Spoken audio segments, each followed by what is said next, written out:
Sayang, kamu dengar gak sih aku ngomong? Tegur Demian saat Ariana menatap keluar jendela. Iya dengar. Kamu lihat apa sih? Demian yang penasaran juga menatap keluar jendela mobilnya. Nggak ada apa-apa. Sahut Ariana, kemudian ia menyandarkan tubuhnya di bahu sang suami yang langsung membuat Demian melingkarkan tangan memeluknya. Mas. Kamu mempunyai sepupu nggak atau ponakan gitu? Pancing Ariana, sungguh ia masih penasaran dengan anak laki-laki yang sedang bersama ayah mertuanya tadi. Aku anak tunggal sayang, mama juga anak tunggal setelah saudara kembarnya meninggal. Begitu juga dengan papa tak punya saudara lain, untuk itu kenapa aku menginginkan banyak anak karena menjadi anak tunggal itu rasanya sangat sepi. Sahut Demian.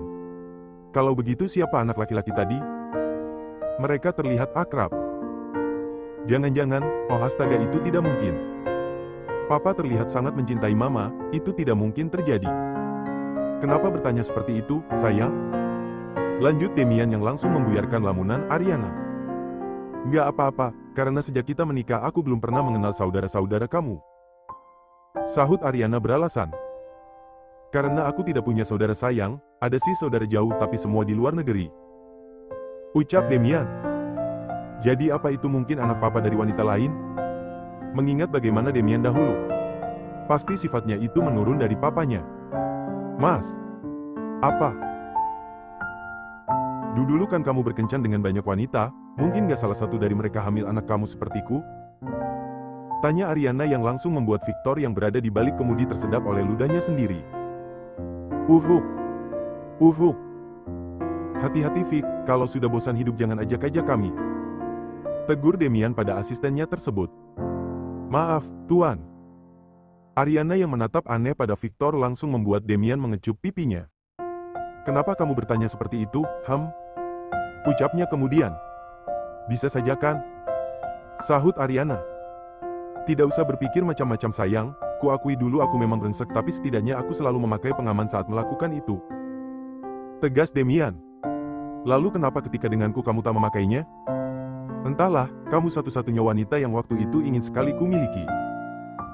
Selama ini mereka semua menginginkanku tanpa perlu kuminta, tapi kamu beda kamu selalu mengabaikanku seakan aku ini sama sekali tak berharga dan maaf aku hilaf malam itu. Sahut Demian menyesal. Ariana nampak menatap Demian dengan seksama, kemudian ia mengalihkan pandangannya ke depan. Aku hanya takut saja, suatu saat salah satu di antara teman-teman kencanmu itu datang dan membawa seorang anak padamu. Ucap Ariana. Astaga sayang, asal kamu tahu sejak melakukan itu sama kamu. Aku selalu dihantui perasaan bersalah padamu, hingga rasa untuk melakukan itu seakan hilang begitu saja dan kamu tenang saja hal itu tidak akan terjadi. Tegas Demian meyakinkan yang langsung membuat Ariana menatapnya lagi. Berusaha mencari kejujuran di mata suaminya itu, meski laki-laki itu terlihat jujur, hanya saja rasa khawatir selalu saja menghantui wanita itu. Sudah jangan berpikir macam-macam, sayang. Lanjut Demian ketika tak ada tanggapan dari sang istri. Aku percaya mas, ayo turun. Sahut Ariana saat mobil sudah berhenti di lobi kantornya, bahkan kini Victor sudah membukakan pintu untuk mereka. Ariana keluar terlebih dahulu, ketika lewat di depan Victor. Perutnya tiba-tiba terasa mual, mungkin tak sengaja mencium aroma parfum laki-laki itu. Kemudian ia segera menutup hidungnya melewati Victor. Perasaan aku sudah mandi. Gerutu Victor seraya mengendus tubuhnya sendiri yang menurutnya sangat harum. Selamat pagi Tuan dan untuk Nyonya Muda selamat atas kehamilan Anda. Sapa salah satu pimpinan di sana ketika berpapasan dengan pemilik perusahaannya tersebut. Selamat Nyonya Muda. Sapa beberapa karyawan di sana juga. Ariana yang sedari tadi sudah menahan mual, tanpa membalas sapaan mereka langsung berlari ke toilet umum yang berada tak jauh dari sana. Sayang, kamu baik-baik saja. Demian nampak khawatir ketika melihat Ariana memuntahkan semua isi perutnya. Akhir-akhir ini kamu jarang sekali muntah, kenapa sekarang muntah lagi? Imbuhnya lagi. Maaf merepotkan, hanya saja aku tidak tahan mencium bau parfum mereka. Sahut Ariana yang langsung membuat Victor yang berdiri tak jauh darinya bernapas lega, ternyata dirinya tak bau. Vic. Panggil Demian pada asistennya tersebut. Ya Tuan. Perintahkan pada semua karyawan di sini baik itu laki-laki maupun wanita untuk mengganti parfumnya dengan merek dan aroma yang seperti istriku pakai. Kalau perlu bagikan mereka satu-satu, saya ingin mereka memakainya sampai istri saya melahirkan. Perintah Demian. Baik Tuan, apa saya juga perlu berganti parfum juga Tuan? Tanya Victor. Tidak perlu, kalau kamu memang sudah bosan bekerja di sini. Cibir Demian yang langsung membuat asistennya itu mengulas senyumnya. Baik, saya akan menggantinya Tuan. Sahut Victor yang langsung membuat Ariana terkekeh, bisa saja laki-laki itu membuat kesal suaminya pagi-pagi. Vic, apa kamu sudah mempunyai kekasih? Tanya Ariana kemudian sembari melangkah menuju lift, ia nampak menempelkan botol parfumnya di hidungnya sepanjang jalan. Saya tidak berpikiran ke sana, Nyonya. Sahut Victor. Dia tidak suka wanita, sayang. Kali ini Demian yang menimpali. Hah, serius? Ariana langsung menghentikan langkahnya. Dan tenang saja, dia juga tidak suka laki-laki. Ujar Demian lagi yang langsung membuat Ariana lega. Carilah kekasih Vic dan segera menikah biar hidupmu lebih bahagia. Ujar Ariana. Terima kasih Nyonya, saya belum kepikiran ke sana. Sahut Victor. Mau ku bantu? Tawar Ariana. Tidak perlu Nyonya, kalau jodoh pasti akan datang sendiri. Sahut Victor. Jodoh tidak akan datang kalau tidak dicari, Vic. Cibir Demian. Saya yakin pasti akan datang, Tuan. Sahut Victor kekeh. Kamu tahu, wajahmu itu mengingatkanku pada seseorang. Apa kalian berjodoh ya? Soalnya sangat mirip. Celetuk Ariana. Itu hanya mitos, Nyonya. Tegas Victor. Bisa jadi sih. Sahut Ariana. Tak terasa mereka sekarang sudah sampai di depan pintu ruangan Demian. Sayang. Panggil Demian ketika baru menutup ruangannya. Memang siapa wanita yang mirip dengan Victor? Tanya Demian penasaran. Ada, tetanggaku dulu. Nina namanya. Masih gadis? Iya. Bekerja? Iya, di klub malam. Astaga sayang, Victor mana mau dengan gadis seperti itu. Tipe dia itu gadis alim, anak rumahan persis seperti dia. Sela Demian. Jodoh siapa yang tahu, Mas? Jangan-jangan kamu dulu kerja di klub malam karena rekomendasi darinya kan? Tanya Demian curiga. Aku menggantikannya karena dia sakit, lagi pula waktu itu aku juga perlu uang untuk biaya sekolah Rico. Tapi kamu harus berterima kasih padanya juga, kalau tidak mungkin kita tidak akan pernah bertemu. Benar juga sih, aku pasti akan memberikannya hadiah. Aku juga berpikir seperti itu, Nina gadis yang baik dan dia juga sayang banget sama Rico. Sahut Ariana, tiba-tiba ia jadi merindukan tetangga kosnya itu dulu. Sementara itu Victor yang baru tiba di sekolahnya Rico siang itu, nampak memicingkan matanya ketika melihat seorang wanita tengah berbicara dengan anak bosnya itu di gerbang sekolah. Seorang wanita dengan dandanan menor serta pakaiannya yang kurang bahan tersebut nampak sesekali tertawa bersama Rico. Rico. Panggil Victor khawatir. Om Victor. Kamu tidak boleh berbicara dengan orang asing, nak. Ujar Victor seraya memandang tak suka pada gadis yang sedang bersama bocah kecil itu. Ini Tante Nina, Om. Tetangga Rico dulu. Sahut Rico. Ayo kenalan, Om. Lanjut Rico lagi. Victor nampak memindai penampilan Nina dari atas hingga bawah, kentara sekali bukan wanita baik-baik. Pikirnya. Tidak perlu, nak. Ayo pulang, kamu sedang ditunggu sama Mommy dan Daddy di kantor. Sahut Victor kemudian. Mommy di kantor Daddy? Tanya Rico antusias. Iya. Asyik, ayo Om cepat ke sana. Bye-bye Tante Nina. Ucap Rico, kemudian berpamitan pada Nina. Nina nampak mengulas senyumnya menatap Rico, sungguh ia sangat merindukan bocah kecil itu dan ia juga bersyukur akhirnya Ariana sudah berkumpul bersama suaminya. Namun perlahan senyumnya menyurut ketika menatap Victor. Dasar laki-laki sombong, kamu pikir aku menyukaimu? Ingat Tuan, jangan pernah menilai seseorang dari penampilannya. Kadang penampilan seseorang itu hanya sebuah kamuflase. Gerutu Nina sembari melihat mobil Rico yang semakin menjauh dari pandangannya. Rico yang baru dijemput oleh Victor nampak bercerita dengan asistennya ayahnya tersebut di dalam mobilnya. Om Victor, Tante Nina cantik nggak? Tanya Rico sembari memakan cemilan yang ada di mobil Victor tersebut. Cantik apanya, mirip ondel-ondel begitu. Sahut Victor dari balik kemudinya. Berarti Om Victor juga mirip ondel-ondel dong? Celetuk Rico yang langsung membuat Victor melotot menatapnya. Mana bisa, nggak lihat Om Victor ganteng gini. Sahutnya Narsis, begitulah Victor ia akan keluar sifat aslinya jika bersama dengan Rico. Kan Tante Nina mirip dengan Om Victor, itu berarti kalian mirip ondel-ondel dong. Ledek Rico. Victor nampak menghela napasnya, benar-benar Deputra bosnya itu selalu saja membuatnya mati kutu. Sepertinya kejeniusannya selama ini tak berarti di hadapan bocah kelas 2 set itu. Tapi ngomong-ngomong memang benar ya wajahnya sangat mirip dengan gadis ondel-ondel itu, ia jadi ingat perkataan nyonya mudanya tadi pagi yang juga mengatakan kalau dirinya mirip dengan gadis itu. Karena penasaran, Victor nampak menatap wajahnya dari balik spion depannya. Masa mirip sih, perasaan nggak? Gumamnya. Tante Nina itu sangat baik loh, Om.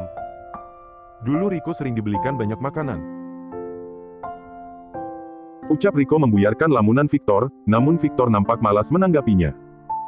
Baginya wanita hanya merepotkan saja, manja dan suka mengaturnya. Jadi lebih baik Om menikah saja sama Tante Nina biar tidak jomblo terus. Lanjut Rico lagi yang langsung membuat Victor menginjak remnya mendadak. Astaga Rico, kamu kalau ngomong jangan sembarangan. Meski Om jomblo, tapi Om juga tidak sembarangan cari calon istri. Ujar Victor kemudian. Memangnya Om suka tante yang seperti apa? Tanya Rico mulai penasaran. Pintar. Sahut Victor. Tante Nina banget itu, karena kadang suka membantu Rico mengerjakan PR. Cantik. Tante Nina juga cantik. Tapi mirip ondel-ondel. Tapi cantik kok, terus apalagi Om? Pintar memasak. Tante Nina juga pintar memasak, kadang suka membantu Momi buat kue. Sahut Rico merasa menang. Dan pastinya Om tidak suka wanita yang suka dandan seperti ondel-ondel begitu, Om sukanya sama wanita yang kalau pakai baju itu yang sopan dan tertutup. Ujar Victor, semoga saja bocah kecil itu tidak mendesaknya lagi. Siapa juga yang mau sama wanita tidak benar seperti itu, dari penampilannya saja sudah terlihat apa pekerjaannya. Victor bisa menebaknya gadis itu pasti bekerja di sebuah klub malam sekaligus merangkap sebagai pemandu karaoke di siang hari. Dan yang Victor tahu semua wanita yang bekerja seperti itu pasti juga merangkap dengan menjajakan tubuhnya pada pria-pria hidung belang. Entah kenapa nyonya mudanya serta putranya itu yang notabene orang baik bisa kenal dengan gadis macam ondel-ondel begitu. Sedangkan Rico yang kesulitan membujuk Victor, pada akhirnya ia ketiduran setelah menghabiskan banyak cemilan di mobil laki-laki itu dan itu membuat Victor bernapas lega. Di sisi lain, Demian yang tidak bisa memegang ucapannya untuk tidak macam-macam pada sang istri di kantornya. Justru kini tengah asyik membuat istrinya itu mendesak tak karuan. Katakanlah dia memang pria gila, tapi sungguh dia selalu merasa bergairah jika berada di dekat wanita itu. Lagi pula istrinya itu juga tak pernah menolak meski awalnya menggerutu tapi pada akhirnya juga menikmatinya. Setelah puas menyalurkan hasratnya, mereka segera membersihkan dirinya di dalam kamar mandi yang ada di sana. Kamu selalu menipuku. Gerutu Ariana yang nampak bersandar di sofa dengan wajah lelahnya. Maaf sayang, tidurlah dahulu sebelum makan siang. Ujar Demian kemudian mengecup puncak kepala sang istri dan setelah itu ia kembali menuju meja kerjanya. Baru juga Ariana terlelap ia sudah dikejutkan oleh suara ibu mertuanya yang terdengar melengking. Oh astaga kalau hanya ingin tidur, lebih baik di rumah daripada di sini mengganggu suami kerja saja. Sindir Nyonya Anggoro yang baru datang. Mama apa-apaan sih mengganggu istriku tidur aja? Tegur Demian yang melihat Ariana langsung terduduk. Maaf, Ma. Sahut Ariana yang nampak terkejut dengan kedatangan ibu mertuanya yang tiba-tiba itu, lalu ketika melihat ayah mertuanya ia semakin yakin kalau yang dia lihat tadi pagi di jalan memang ayahnya itu karena pakaiannya sama. Tumben Mama dan Papa kesini? Tanya Demian kemudian. Papamu ingin mengajak makan siang. Sahut Nyonya Anggoro masih dengan nada ketusnya. Kemudian wanita itu mendudukkan dirinya di seberang Ariana seraya mengawasi setiap detil kantor putranya tersebut. Dan tak lama kemudian Rico juga nampak masuk ke dalam kantor ayahnya dengan seragam sekolah yang masih melekat di badannya. Baiklah, karena sudah berkumpul semua. Bagaimana kalau kita pergi makan siang sekarang? Ujar Tuan Anggoro. Hore! Seru Rico senang. Nak, kamu mau makan apa? Tanya Tuan Anggoro pada Ariana. Terserah papa saja. Sahut Ariana, ia masih merasa sakit kepala karena mendengar teriakan ibu mertuanya tadi. Makan pecel lele aja, Kak. Seru Riko memberikan ide. Mendengar ucapan sang cucu, Nyonya Anggoro langsung bergidik ngeri. Astaga Riko, itu makanan apa? Ucapnya kemudian. Itu makanan kesukaan Momi dan Riko, Nek. Pokoknya rasanya enak banget, bahkan Riko suka tambah nasi kalau makan di sana. Sahut Riko antusias. Sepertinya dede bayi juga ingin makan di sana. Celetuk Ariana, nampak senyum penuh arti ia tunjukkan. Sepertinya ia harus memberi sedikit pelajaran pada ibu mertua tersayangnya itu, karena sudah mengganggu tidurnya setelah kelelahan melayani putranya tersebut. Sementara itu, Edgar yang baru sampai di bandara nampak berlari terburu-buru. Karena setelah menemui Ariana tadi pagi, ia mampir ke kantor ayahnya terlebih dahulu. Alhasil ia hampir ketinggalan pesawat. Bruk! Edgar yang terburu-buru nampak menabrak seorang wanita. Maaf, saya sedang terburu-buru. Ucapnya seraya membantu mengambil beberapa barang bawaan wanita itu yang terjatuh di lantai. Nggak apa-apa mas, saya juga salah karena kurang hati-hati.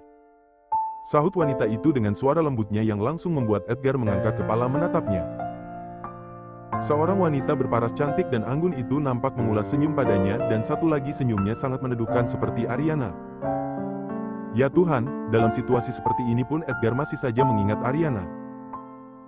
Edgar sempat terpaku beberapa saat ketika menatap wanita itu, sebelum akhirnya suara seseorang membuatnya sadar dan terperanjat. Istriku, kamu baik-baik saja? Ucap seseorang dengan menekankan kata, istri, seraya menatap tajam Edgar. Maaf saya sedang terburu-buru jadi tidak sengaja menabrak istri Anda. Tegas Edgar, kemudian menyerahkan paper bag pada wanita itu dan setelah itu ia segera berlalu pergi sebelum mendengarkan drama rumah tangga mereka. Oh astaga, apa di kehidupanku sebelumnya pernah menghancurkan suatu negara? Kenapa setiap wanita yang membuatku tertarik selalu milik orang? Edgar nampak menghela napasnya dengan kasar, kemudian ia segera naik ke dalam pesawatnya. Namun, ketika baru duduk matanya tak sengaja menatap wanita tadi lagi yang kebetulan sedang melewati tempat duduknya bersama dengan suaminya. Sepertinya mereka juga sedang dalam tujuan yang sama dengannya yaitu Jerman. Ayolah Edgar, lupakan mereka. Di dunia ini masih banyak gadis cantik dan juga baik. Kenapa harus istri orang lagi? Edgar mengingatkan dirinya sendiri, kemudian ia nampak merapatkan selimutnya, lalu memejamkan matanya. Berharap pesawatnya akan segera sampai dan ia akan mulai kehidupan barunya di sana. Namun tanpa ia tahu, takdir sudah menulis kisah mereka dengan cerita yang tak kalah berlikunya seperti kisah Ariana dan Demian tentunya.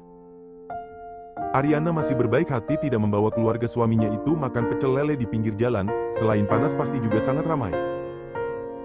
Jadi ia memutuskan makan di sebuah saung di pinggiran kota dengan pemandangan alam di sekitarnya dan sedikit mahal tentunya karena mendapatkan bonus pemandangan alam yang asri.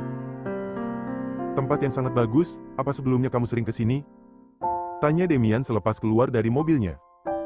Pernah Dat, sama Om Edgar.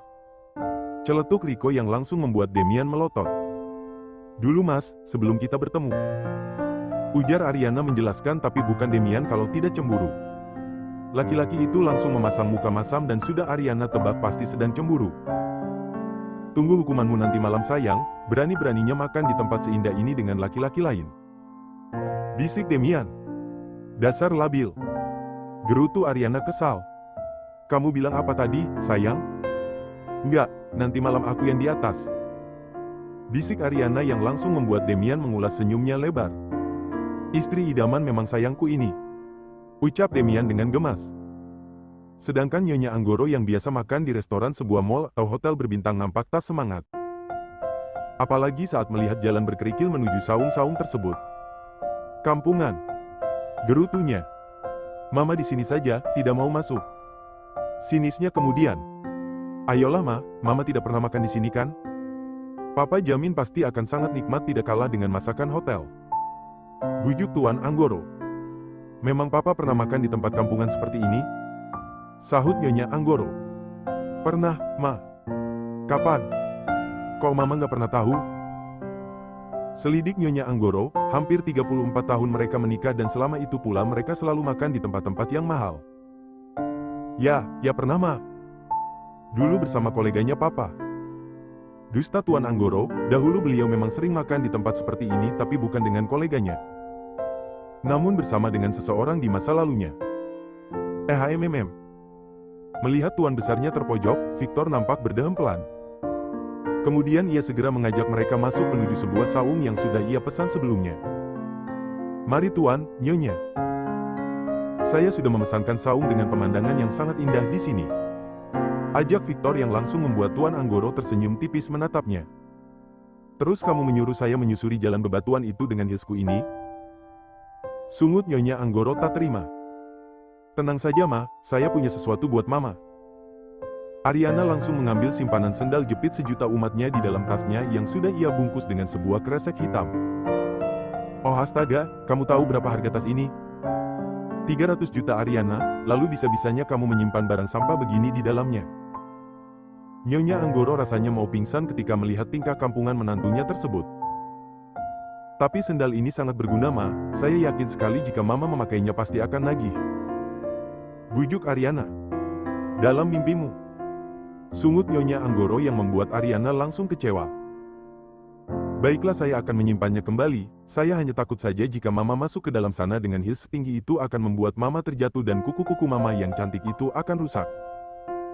Ucap Ariana dengan nada rendah. Itu benar, Ma. Bujuk Tuan Anggoro yang langsung membuat istrinya itu mendesak kasar. Baiklah, bawa sini. Sahut Nyonya Anggoro terpaksa. Ariana segera meletakkan sendal jepit sejuta umat tersebut di depan kaki ibu mertuanya itu sembari tersenyum puas. Kemudian wanita parubaya tersebut segera memakainya, sangat nyaman itulah kesan pertama menurutnya tapi beliau enggan mengakuinya. Victor yang sedari tadi mengawasi mereka nampak mengulas senyum tipisnya, sungguh nyonya mudanya itu benar-benar merubah tatanan hidup keluarga besar Anggoro dan itu lebih baik menurutnya. Setelah drama sendal jepit usai, akhirnya mereka mulai masuk menuju salah satu saung yang sudah Victor reservasi sebelumnya. Sungguh sangat indah sekali. Puji Tuan Anggoro ketika melihat pemandangan di restoran tengah sawah itu, ia masih belum percaya di kota metropolitan ini masih ada tempat asri seperti ini. Sebenarnya ini tempat buatan Tuan, karena saat ini justru tempat-tempat seperti ini yang banyak diminati oleh sebagian besar masyarakat di tengah kota. Ujar Victor menjelaskan. Demian, apa kamu tidak berniat membuat usaha seperti ini? Lihatlah istri dan anakmu sepertinya sangat menyukai tempat ini.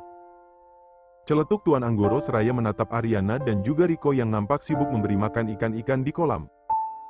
Sepertinya, Pak. Sahut Demian tertarik. Sedangkan Nyonya Anggoro yang memilih duduk lesehan di sebuah saung, diam-diam juga menikmatinya apalagi menatap pemandangan alam di sekitarnya yang membuat hatinya tiba-tiba menghangat. Tak seburuk yang kukira. Gumamnya dalam hati.